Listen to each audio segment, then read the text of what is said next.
Good morning student. Gurukul science academy Gangapur city online classes में आप सबका स्वागत है।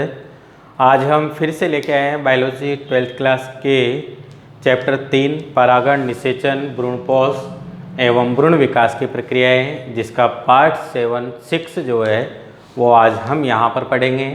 इससे पहले का जो वीडियो था उसके अंदर हमने परागण क्रिया के पश्चात पुष्पीय पादपों के अंदर होने वाली जो प्रक्रियाएं हैं उसके अंतर्गत पराग नलिका की वृद्धि या पराग नलिका का मार्ग एवं साथ ही साथ इस पराग नलिका का बीजांड में प्रवेश होने की जो प्रक्रियाएं थी कि किस प्रकार से पराग नलिका जो है बीजांड के अंदर प्रवेश कर सकती है, इन सभी प्रकार की प्रक्रियाओं के बारे में हमने वहाँ पर अध्ययन किया था।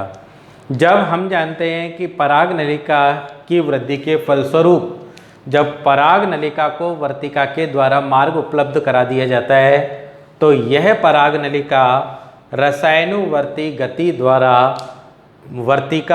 वर्तिका से अंडाशय एवं अंडाशय होती हुई ये बीजांड तक पहुंच जाती है। बीजांड तक पहुंचने के पश्चात अब इस पराग नलिका का किसके अंदर प्रवेश होना होता है? बीजांड के अंदर प्रवेश होना होता है। और इस पराग नलिका का बीजांड के अंदर प्रवेश जो है वो 3 प्रकार से हो सकता है। एक बीजांड द्वारी प्रवेश जो अधिकांश पुष्पीय पादपों के अंदर देखा जा सकता है, दूसरे नंबर पर निभागी सिरे से प्रवेश और तीसरे नंबर पर अध्यावरणीय भाग से प्रवेश। तो मतलब पराग नलिका की वृद्धि के पश्चात पराग नलिका जो है वो बीजांड के अंदर प्रवेश कर चुकी है और इसी पराग नलिका के अंदर किसकी उपस्थिति है? 2 नर युग्मकों की उपस्थिति है। जब यह पराग नलिका बीजांड के अंदर प्रवेश कर चुकी होती है, अब यह पराग नलिका बीजांड के अंदर उपस्थित रहने वाला जो भ्रूण कोश है, एम्ब्रायो सेक है, उसके अंदर अब यह प्रवेश करेगी।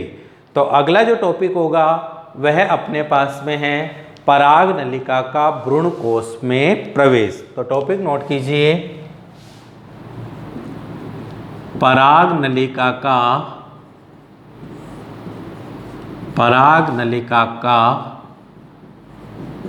भ्रूण कोश, ठीक है ना। ये पोष है, ये एंडोस्पर्म है, इसके बारे में हम बाद में पढ़ेंगे।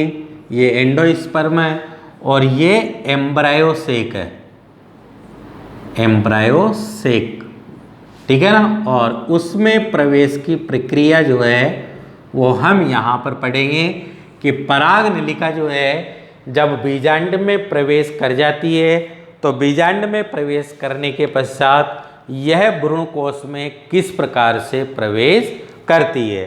तो यदि अगर हम इस बीजांड की संरचना को देखें तो ये देखिए, ये आपके पास में क्या है? बीजांड है, ये बीजांड और इस बीजांड का ये अध्यावरण, बीजांड अध्यावरण, और ये बीजांड का नीचे की ओर बीजांड वृंत, ठीक है। चारों तरफ, इस बीजांड के चारों तरफ ये कौन सा भाग उपस्थित है? अंडाशय वाला भाग उपस्थित है और ये अंडाशय की अंतःभित्ति से बीजांड एक पतले वृत्त की सहायता से, बीजांड वृत्त की सहायता से जुड़ा हुआ है, ठीक है। पराग नलिका का बीजांड के अंदर प्रवेश यदि अगर हम देखते हैं तो अधिकांश पादपों के अंदर पराग नलिका कौन से सिरे से प्रवेश करेगी? बीजांड द्वारी सिरे से प्रवेश करेगी। तो ये आने वाली पराग नलिका है और ये पराग नलिका इस बीजांड के अंदर, इस बीजांड द्वारी सिरे से क्या कर रही है? प्रवेश कर रही है। इस बीजांड के अंदर ये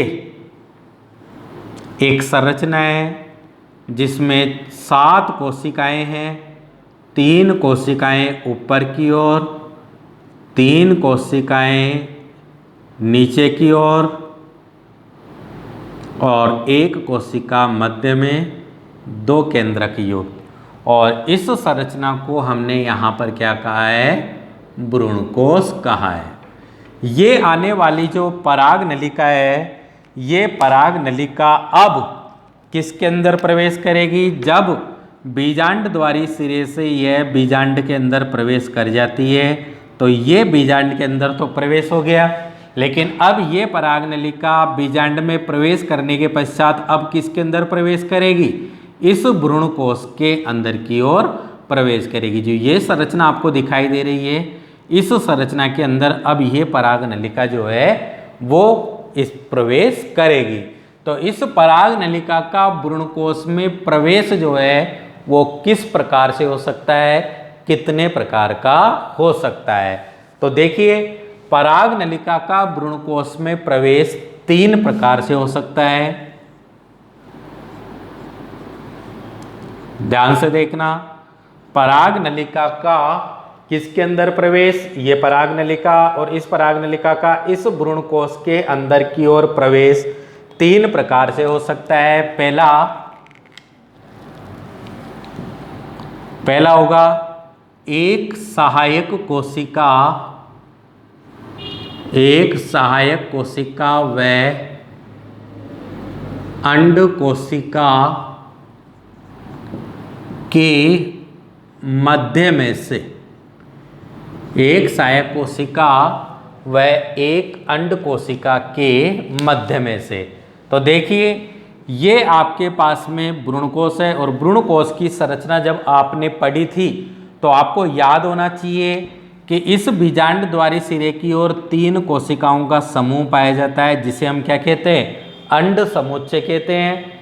ठीक है, और इस अंड समुच्चय के अंदर ये दोनों तरफ की, ये इधर वाली, ठीक है ना, जो मैं लाइन बना रहा हूं, एक तो इधर वाली कोशिका और एक इधर वाली, जो पार्श्वीय कोशिकाएं, दोनों तरफ की जो पार्श्व में स्थित रहने वाली कोशिकाएं, ये सहायक कोशिकाएं हैं, और मध्य में उपस्थित रहने वाली जो कोशिका है वो कौन सी कोशिका है? अंड कोशिका है।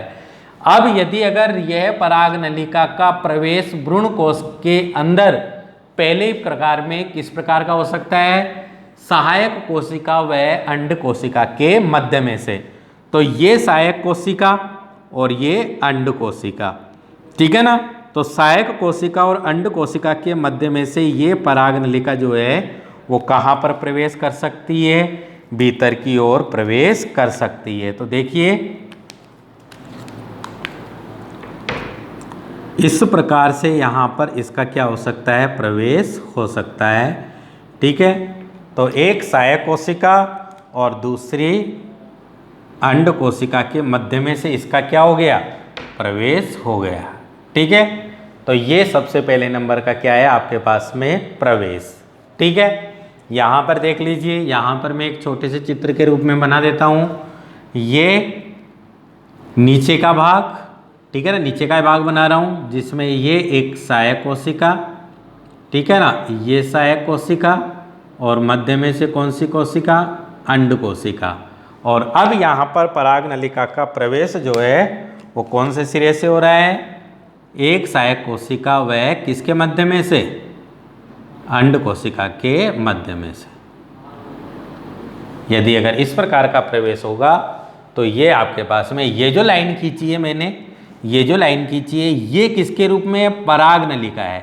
मतलब ये परागनलिका इधर से आई थी और ये सहायक कोशिका व अंड कोशिका के मध्य में से किसके अंदर प्रवेश कर गई? ये भ्रूणकोश वाली संरचना है, उसके अंदर ये प्रवेश कर गई।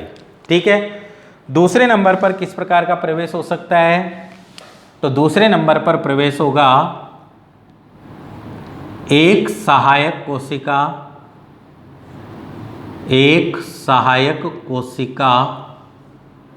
व भ्रूणकोश भित्ति के मध्य में से, भ्रूणकोश भित्ति के मध्य में से। तो एक तो सहायक कोशिका और दूसरा किसके मध्य में से? भ्रूणकोश भित्ति के मध्य में से। तो यहीं पर मैं बना देता हूं, ये नीचे वाला भाग बना रहा हूं मैं, जिसमें ये तो हो गई भ्रूणकोश भित्ति, ठीक है, और ये आपके पास में हो जाती है सहायक कोशिका, और ये आपके पास में हो जाती है एक अंड कोशिका, और ये सहायक कोशिका। अब यदि अगर परागनलिका कहाँ से प्रवेश करे? इस भ्रूणकोश भित्ति और इस अंड कोशिका के, ये सहायक कोशिका के बीच में से यदि अगर ये प्रवेश करे तो ये जो प्रवेश होगा यह प्रवेश आपके पास में कहलाएगा कौन सा? सहायक कोशिका व भ्रूणकोश भित्ति के मध्य में से प्रवेश। ये आपके पास में सहायक कोशिका है, सहायक कोशिका, और ये आपके पास में भ्रूणकोश क्या है? भित्ति है, और उसके मध्य में से ये इसका क्या हो गया? प्रवेश हो गया। और तीसरे नंबर पर प्रवेश जो है वो किस प्रकार का होगा? एक सहायक कोशिका के, एक सहायक कोशिका को स्फुटित करते हुए, एक सहायक कोशिका को स्फुटित करते हुए या सहायक कोशिका को तोड़ते हुए या सहायक कोशिका को नष्ट करते हुए, ठीक है ना। तो एक सहायक कोशिका को नष्ट करते हुए भी यहाँ पर किसका प्रवेश हो सकता है? पराग नलिका का प्रवेश हो सकता है। जैसे ये नीचे वाला भाग जिसमें ये सहायक कोशिका, ये अंड कोशिका और ये फिर से सहायक कोशिका, ठीक है। अब पराग नलिका जो है वो किसको स्फुटित करती हुई? इस सहायक कोशिका को नष्ट करती हुई। तो ये जैसे ये पराग नलिका जो है वो प्रवेश कर रही है तो ये इस कोशिका को क्या कर देगी? स्फुटित कर देगी, मतलब इसके बीचों बीच में से यह प्रवेश करेगी। तो ये सहायक कोशिका जो है वो यहाँ पर क्या हो जाएगी? नष्ट हो जाएगी, ठीक है। तो एक सहायक कोशिका को नष्ट करती हुई भी ये पराग नलिका जो है वो भ्रूणकोश के अंदर प्रवेश कर सकती है। तो यहाँ पर आपके पास में टॉपिक कंप्लीट हुआ है पराग नलिका का भ्रूणकोश में प्रवेश। तो आने वाली जो पराग नलिका है वो सामान्यतः कौन से सिरे से प्रवेश करती है? बीजांड द्वारी सिरे से प्रवेश करती है। बीजांड में प्रवेश करने के पश्चात इस पराग नलिका का कहाँ पर प्रवेश होना होता है? भ्रूणकोश के अंदर एम्ब्रायो सेक होता है, उसके अंदर प्रवेश करना होता है। तो ये पराग नलिका भ्रूणकोश में कितने मार्ग से प्रवेश कर सकती है? 3 प्रकार से यह प्रवेश कर सकती है। एक सहायक कोशिका व अंड कोशिका के मध्य में से, तो ये मध्य में अंड कोशिका है और ये बगल में साइड में सहायक कोशिका है। तो सहायक कोशिका और अंड कोशिका के मध्य में से ये जो लाइन खींची है ये पराग नलिका है, और ये पराग नलिका सहायक कोशिका और अंड कोशिका के मध्य में से भीतर की ओर प्रवेश कर चुकी है। दूसरे नंबर पर एक सहायक कोशिका व भ्रूणकोश भित्ति के मध्य में से, तो ये सहायक कोशिका और ये भ्रूणकोश भित्ति और इसके मध्य में से ये प्रवेश कर चुकी है। और तीसरे नंबर पर एक सहायक कोशिका को नष्ट करती हुई, तो ये सहायक कोशिका, ये सहायक कोशिका मध्य में अंड कोशिका, और एक सहायक कोशिका को नष्ट करती हुई यह भ्रूणकोश के अंदर की ओर प्रवेश कर चुकी है। तो इस प्रकार से यहाँ पर 3 प्रकार से प्रवेश जो है वो पराग नलिका का भ्रूणकोश के अंदर देखा जा सकता है। जब ये पराग नलिका भ्रूणकोश के अंदर की ओर प्रवेश करती है तो यह सामान्यतः एक सहायक कोशिका को क्या कर देती है? नष्ट कर देती है। सहायक कोशिका के अंदर क्या पाए जाते हैं? बुलिफॉर्म वहाँ पर कोशिकाएं पाई जाती है, ठीक है ना। उसके अंदर सहायक कोशिकाएं जो है, ठीक है ना, वहाँ पर फिलामेंट्स उपस्थित होते हैं जो इस पराग नलिका को अपनी ओर आकर्षित करती है। जब पराग नलिका इस भ्रूणकोश के अंदर की ओर प्रवेश कर जाती है तो पराग नलिका के अंदर उपस्थित रहने वाले दोनों नर युग्मक और पराग नलिका का जो कोशिका द्रव्य है वो इस सहायक कोशिका के अंदर की ओर बिखर जाता है और दोनों नर युग्मक जो है वो मुक्त हो जाते हैं, स्वतंत्र हो जाते हैं। अब स्वतंत्र होने के पश्चात एक नर युग्मक जो है वो तो सरलता से कहाँ पर पहुँच जाता है? मादा युग्मक मतलब अंड कोशिका के पास पहुँच जाता है, और दूसरा नर युग्मक जो है वो अमीबीय गति करता हुआ कहाँ पर पहुँच जाता है? भ्रूणपोष, ये जो भ्रूणपोष नहीं, ध्रुवीय कोशिका जो मध्य में उपस्थित है, 2 केंद्रक युक्त ध्रुवीय कोशिका या केंद्रीय कोशिका, उसके पास तक ये पहुंच जाता है, ठीक है ना। तो आप यहाँ पर कुछ पॉइंट जो है वो नोट अपन यहाँ पर कर सकते हैं कि पराग नलिका का जब भ्रूणकोश में प्रवेश होता है तो ये तो 3 प्रकार का प्रवेश हो जाएगा, लेकिन जब ये पराग नलिका भ्रूणकोश के अंदर प्रवेश कर जाती है तो क्या क्या कंडीशंस यहाँ पर हो जाती है। तो सबसे पहले तो एक सहायक कोशिका जो है, एक सहायक कोशिका वह पूरी तरीके से क्या हो जाती है, नष्ट हो जाती है। दूसरे नंबर पर पराग नलिका के अंदर, पराग नलिका में उपस्थित नर युग्मक, पराग नलिका में, सॉरी बड़ा लिख देता हूं मैं, पराग नलिका में उपस्थित नर युग्मक व कोशिका द्रव्य अपहासित सहायक कोशिका में बिखर जाता है, सहायक कोशिका में बिखर जाता है। जो नष्ट होने वाली जो सहायक कोशिका है, उस सहायक कोशिका के अंदर पराग नलिका के अंदर उपस्थित रहने वाले जो नर युग्मक हैं और उनका जो कोशिका द्रव्य होता है, पराग नलिका के अंदर उपस्थित रहने वाला जो कोशिका द्रव्य होता है, वो किसके अंदर, अपहासित सहायक कोशिका में क्या हो जाता है, बिखर जाता है। जब ये नर युग्मक और कोशिका द्रव्य अपहासित सहायक कोशिका में बिखर जाते हैं तो एक नर युग्मक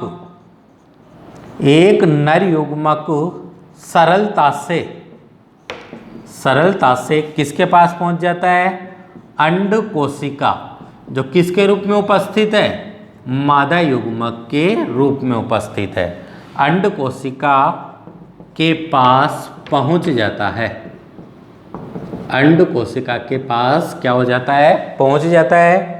तथा दूसरा नर युग्मक कौन सी गति करता हुआ, अमीबीय गति करता हुआ, अमीबीय गति करता हुआ कहाँ तक पहुँच जाता है, केंद्रकीय कोशिका, मध्य में उपस्थित रहने वाली जो कोशिका है, केंद्रीय कोशिका तक पहुँच जाता है,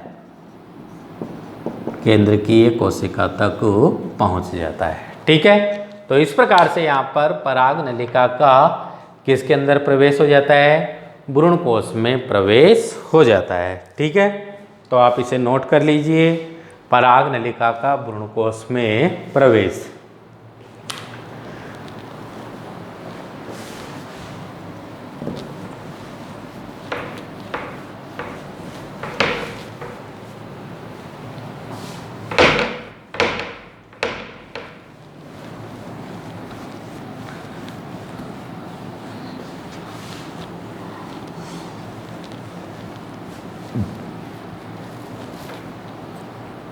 अब नेक्स्ट आपके पास में टॉपिक है द्विनिषेचन, निषेचन एवं द्विनिषेचन।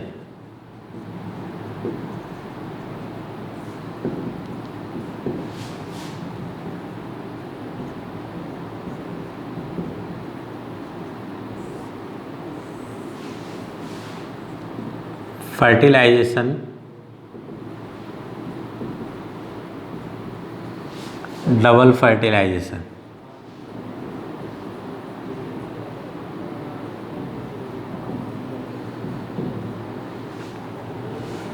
निषेचन एवं द्विनिषेचन या दोहरा निषेचन। देखिए, अब जो भी अपन ने क्रियाएं पढ़ी है, उन क्रियाओं तक नर युग्मक जो है वो कहाँ तक पहुँच चुके हैं, मादा युग्मक तक पहुँच चुके हैं। अब जब नर युग्मक मादा युग्मकों तक पहुंच चुके हैं तो अब इनका यहाँ पर क्या होना होता है, संलयन होना होता है। और नर युग्मक एवं मादा युग्मक के संलयन की जो प्रक्रिया होती है उसे हम क्या कहते हैं, निषेचन की क्रिया कहते हैं। तो एक साधारण सी डेफिनेशन के रूप में आप अच्छी तरीके से निषेचन की प्रक्रिया को या परिभाषा को जानते हो। नर युग्मक व मादा युग्मक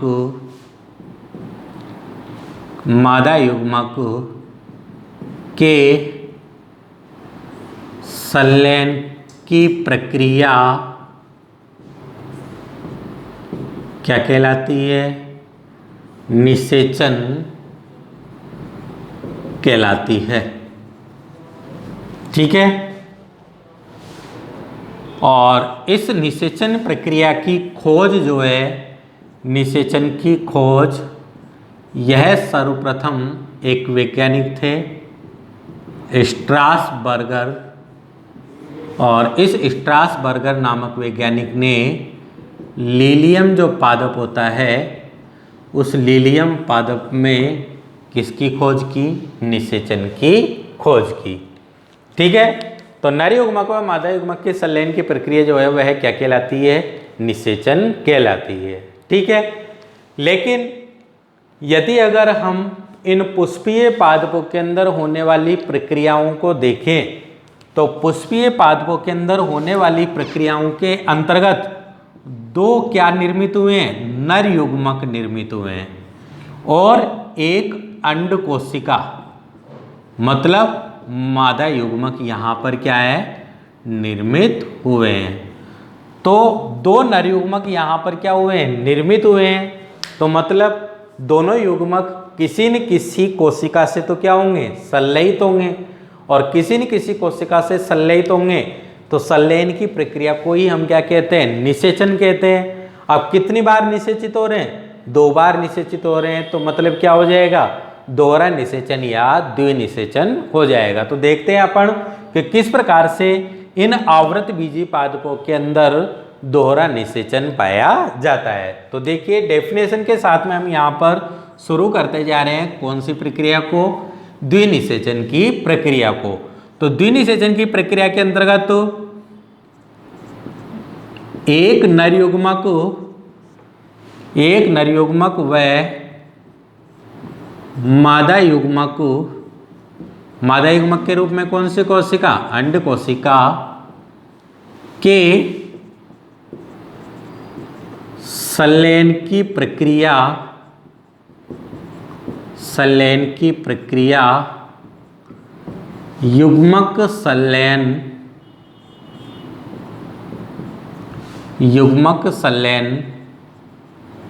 सिंगेमी, जिसे हम कहेंगे युग्मक संलयन कहलाती है। इसे क्या कहा जाएगा? सत्य निषेचन। इसे सत्य निषेचन, ट्रू फर्टिलाइजेशन, इसे सत्य निषेचन कहा जाता है। इसे क्या कहा जाता है? सत्य निषेचन कहा जाता है। क्यों सत्य निषेचन क्यों कहा है? क्योंकि यहाँ पर वास्तविक रूप में एक नर युग्मक और मादा युग्मक का क्या हुआ है? संलयन हुआ है। और उसे देखो, ऊपर की परिभाषा को यदि अगर हम केवल निषेचन की परिभाषा देखते हैं, यहाँ पर हम द्विनिषेचन को देखना चाहते हैं, इस वजह से हमने उसे यहाँ पर क्या कहा है? युग्मक संलयन कहा है और सत्य निषेचन कहा है। लेकिन यदि अगर हम एक जनरल परिभाषा को देखें निषेचन की, तो उसे हम यही कहते हैं कि नर युग्मक और मादा युग्मक के संलयन की प्रक्रिया क्या कहलाती है? निषेचन कहलाती है। और यहाँ पर भी क्या हो रहा है? जब हम इन आवृत बीजी पादपों के अंदर उपस्थित रहने वाली कंडीशन को देख रहे हैं, कब? जब 2 नर युग्मक उपस्थित और एक अंड कोशिका उपस्थित है। तो उन 2 नर युग्मक में से एक नर युग्मक यदि अगर किसके साथ संलयित हो जाता है? अंड कोशिका के साथ संलयित हो जाता है, तो इसे ही हमने क्या कहा है? सत्य निषेचन कहा है, युग्मक संलयन कहा है। और इस सत्य निषेचन के फलस्वरूप, सत्य निषेचन जब होगा तो यहां पर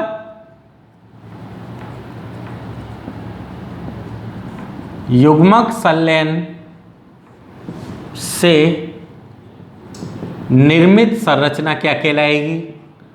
निर्मित संरचना युग्मनज जाइगोट कहलाती है। क्या कहलाती है? जाइगोट कहलाती है। एक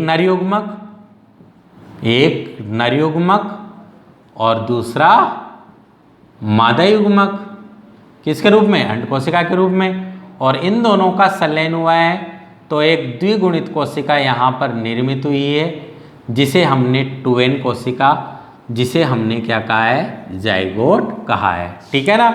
तो द्विगुणित कोशिका के रूप में यहाँ पर किसका निर्माण होता है, युग्मनज का यहाँ पर निर्माण होता है। जब कौन सा निषेचन होता है, सत्य निषेचन होता है। ठीक है ना। और दूसरी प्रक्रिया के फलस्वरूप अब क्या बच रहा है, एक और नर युग्मक बच रहा है। तो हम कह सकते हैं दूसरा नर युग्मक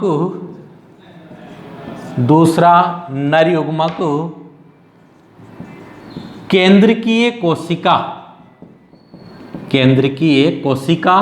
जो मध्य में उपस्थित होती है। भ्रूण कोश की संरचना को याद करो, जो मध्य में उपस्थित रहने वाली एक द्विगुणित कोशिका थी, जिसे हमने क्या कहा था, केंद्रकीय कोशिका। ये नर युग्मक जो है ये तो अगुणित है, और केंद्रकीय कोशिका ये क्या है, द्विगुणित है। जब दूसरा नर युग्मक किसके साथ, केंद्रकीय कोशिका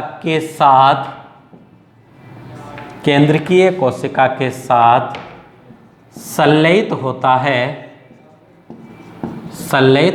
है, तो इसे त्रिसंलयन कहते हैं। त्रिसंलयन क्यों कहते हैं, त्रिसंलयन इस वजह से कहा है क्योंकि यहां पर तीन केंद्रक कौन से, एक केंद्रक तो किसका, नर युग्मक का, एक केंद्रक तो किसका, नर युग्मक का, और दो केंद्रक किसके, केंद्रकीय कोशिका के। तो कितने केंद्रकों का संलयन हो गया, तीन केंद्रकों का संलयन यहां पर होता है, तीन केंद्रकों का संलयन होता है, इसलिए इसे हमने क्या कहा है, त्रिसंलयन कहा है। इसलिए इसे त्रिसंलयन कहा है, इसलिए इसे त्रिसंलयन कहा जाता है। ठीक है। और त्रिसंलयन में तीन केंद्रकों का यहां पर क्या हुआ है, संलयन हुआ है, और तीन केंद्रकों के संलयन से यहां पर एक त्रिगुणित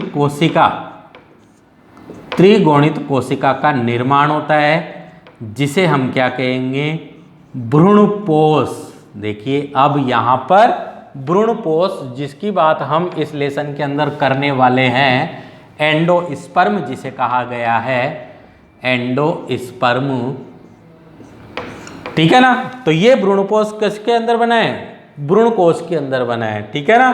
किसके फलस्वरूप, त्रिसंलयन के फलस्वरूप, जिसमें दूसरा जो नर युग्मक था वो केंद्रकीय कोशिका, भ्रूणकोश एम्ब्रायो सेक के अंदर उपस्थित रहने वाली जो केंद्रकीय कोशिका है उसके साथ संलयित हुआ है, जिसे हमने त्रिसंलयन कहा है।